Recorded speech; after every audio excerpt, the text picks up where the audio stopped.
Pemirsa, kabar duka datang dari Dewan Pers. Sang Ketua Profesor Azumardi Azra meninggal dunia di Malaysia. Almarhum sempat mendapat perawatan intensif di Rumah Sakit Serdang, Selangor akibat kelainan jantung.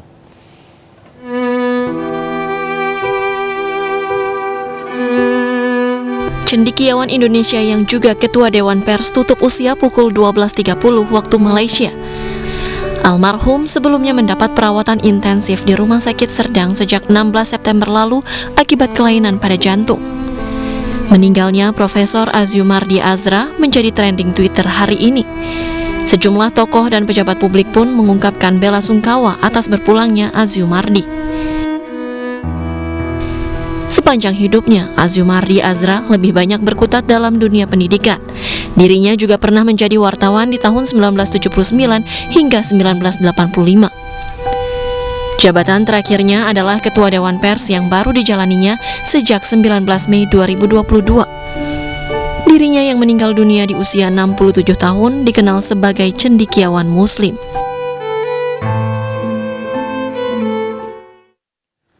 Jelang pemakaman Ratu Elizabeth II, 8 cucunya termasuk Pangeran William dan Harry ditugaskan berjaga di sekeliling peti jenazah Ratu. Atas perintah Raja Charles, Pangeran Harry mengenakan seragam militernya untuk pertama kali sejak memutuskan keluar dari keluarga kerajaan pada tahun 2020.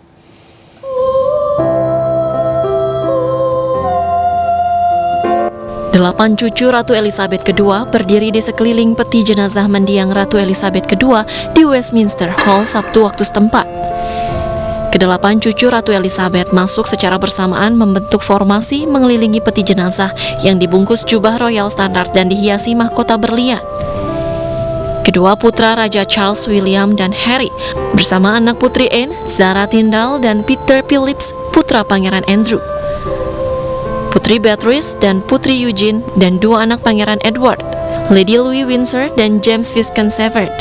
Atas perintah Raja Charles, Pangeran Harry mengenakan seragam militernya untuk pertama kali sejak memutuskan keluar dari keluarga kerajaan pada tahun 2020. Sebelumnya Pangeran Harry dilarang menggunakan seragam militer pada malam penjagaan Ratu Elizabeth II karena sudah bukan lagi bangsawan Inggris. Pada beberapa acara sebelumnya terkait wafatnya Ratu Elizabeth, Pangeran Harry lebih sering menggunakan seragam sipil. Padahal Harry merupakan mantan perwira militer yang pernah bertugas di Afghanistan. Sementara ribuan warga yang rela antri berjam-jam demi memberikan penghormatan terakhir tersentuh dengan berkumpulnya 8 cucu Ratu Elizabeth, termasuk Pangeran Harry. I think obviously very respectful.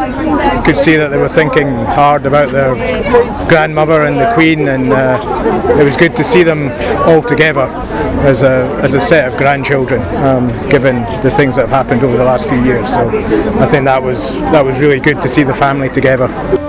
Jumlah pelayat terus meningkat sejak Ratu Elizabeth II disemayamkan di Westminster Hall pada hari Rabu. Antrean warga yang ingin memberikan penghormatan terakhir kepada Sang Ratu mencapai 8 km.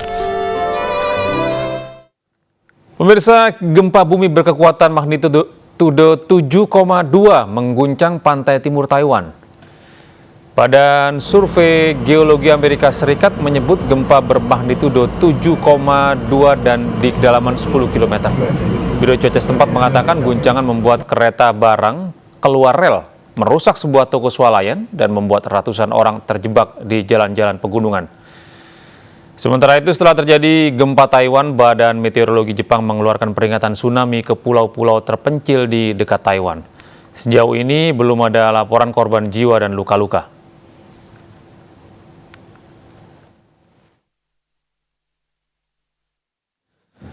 Sementara itu, topan kuat yang mendekati Jepang Selatan menghantam wilayah itu dengan angin kencang dan hujan lebat pada hari Minggu. Bencana ini menyebabkan pemadaman listrik yang melumpuhkan transportasi darat dan udara hingga ribuan warga harus dievakuasi.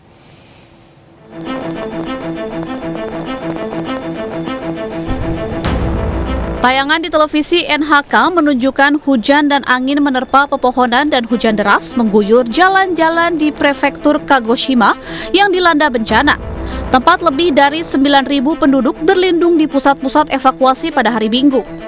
Sedangkan di prefektur Miyazaki yang berdekatan, 4.700 orang lainnya dievakuasi. Badan Meteorologi Jepang mengatakan topan Nanmadol berada di dekat pulau selatan Yakushima, menyebabkan angin permukaan berkecepatan hingga 162 km per jam saat perlahan menuju utara ke pulau Kyushu. Nanmadol diperkirakan akan berbelok ke timur dan mencapai Tokyo pada hari Selasa. Otoritas setempat memperkirakan curah hujan sebanyak 50 cm pada Senin tengah hari, yang berpotensi banjir dan tanah longsor hingga memperingatkan penduduk di daerah yang terkena dampak untuk mengungsi lebih awal.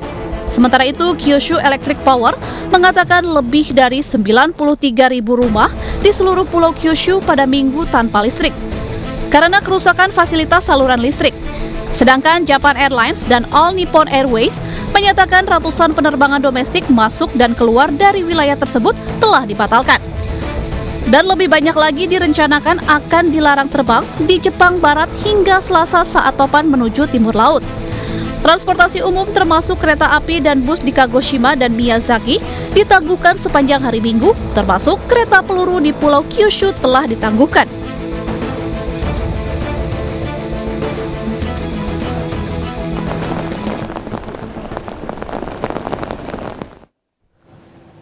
Pemirsa, 2 pesawat kecil bertabrakan di udara di dekat Denver, Amerika Serikat. 3 orang tewas dalam kecelakaan ini.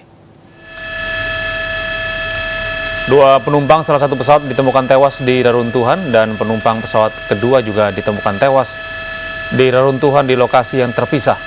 Tabrakan terjadi tepat sebelum jam 9 pagi pada hari Sabtu waktu setempat.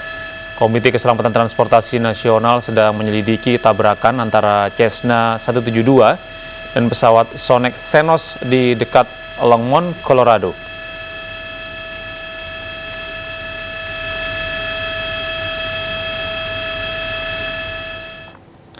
Sekitar 20 tim mahasiswa dari berbagai kampus di Amerika Serikat berkompetisi merancang pakaian dan helm teknologi canggih bagi awak misi Artemis NASA ke bulan dan Mars.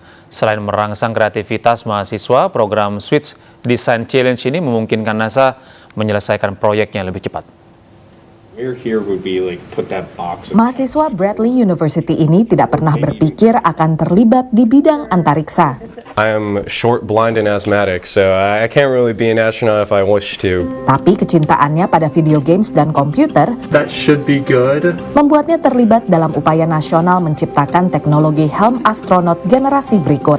Okay, Zach. I've always been into sci-fi and tech, so it's just kind of like, oh, this sounds like a cool project, and I kind of just got wrapped into it. Proyek NASA bernama Spacesuit User Interface Technologies for Students atau Suits Design Challenge Start procedure 1. membuka kesempatan bagi mahasiswa untuk menciptakan baju luar angkasa menggunakan realita tertambah. You'd still see like the world around you, but you would just have like overlays. Like the vitals would be like an overlay, but they would still see like the moon or whatever they're working on. Abby bekerja sama dengan Zach dalam proyek ini, menggunakan kacamata pintar Microsoft HoloLens untuk mencipta dan menguji desain. Our navigation, we kind of got examples from like flight software, so that like that pilots use and train with. But we also got some ideas from like the game Skyrim, so like how they do navigation in those types of in like video games.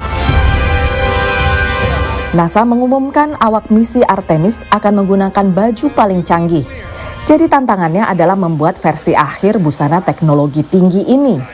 Dan disinilah proyek Suits berperan. And so the idea was, well, why don't we put some funding toward having students contribute solutions to these technical challenges that exist. Menurut NASA, program Suits membantu dalam beberapa hal, termasuk penanganan jeda waktu komunikasi antara bumi dengan bulan dan lambatnya sinyal ke Mars.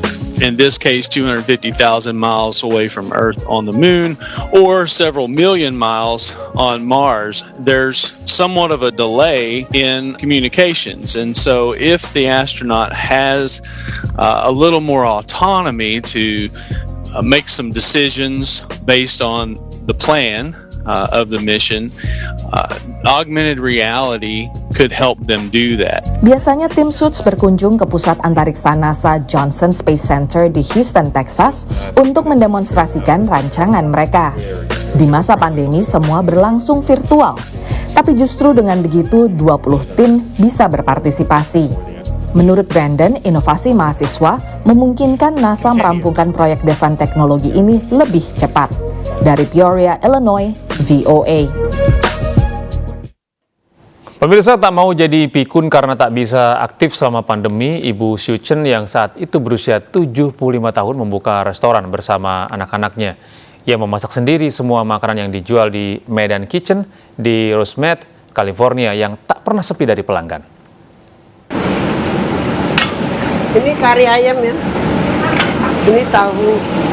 Ini nanti mau masak bakmi, masak mie tomat nih.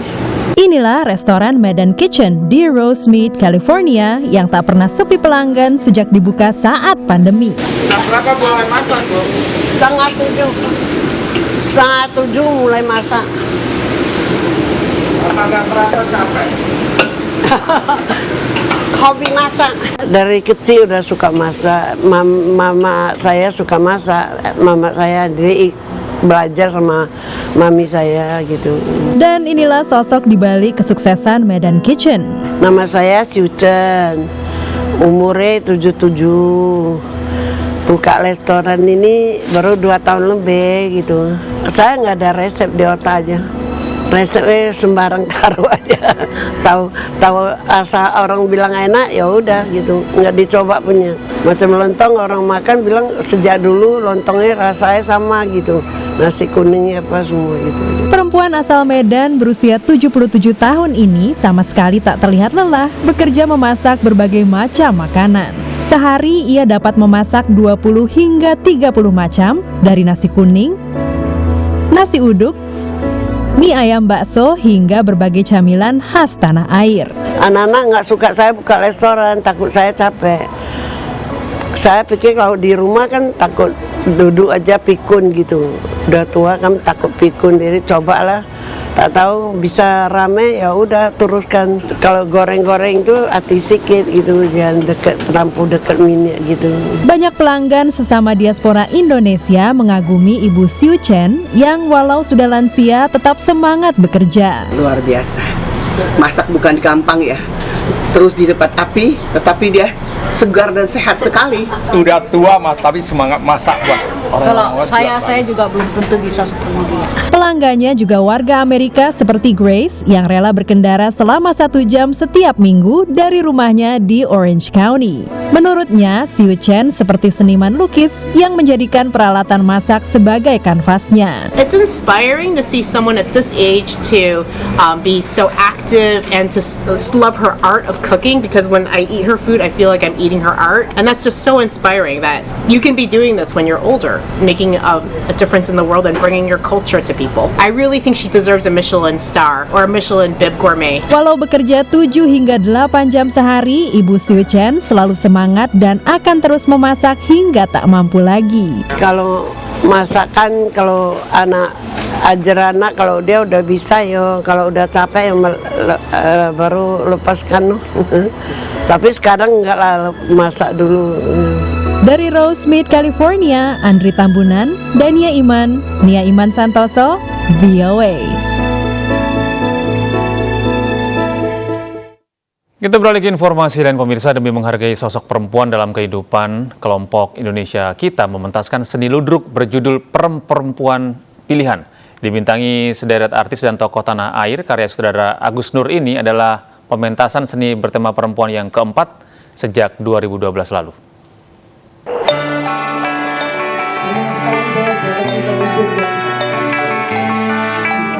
Seni ludruk dibintangi nama-nama besar seperti Rieke Diah Pitaloka, Cak Lontong, dan sederet tokoh hiburan lain berjudul Perempuan Pilihan berhasil menghibur penonton yang memadati teater besar Taman Ismail Marzuki pada Jumat malam lalu. Pementasan karya sutradara Agus Nur ini mengambil kisah tentang kehidupan suatu negara yang makmur karena seluruh penduduknya perempuan. Uniknya, seluruh para pemain pria yang ambil bagian dalam ludruk ini juga muncul dalam karakter perempuan.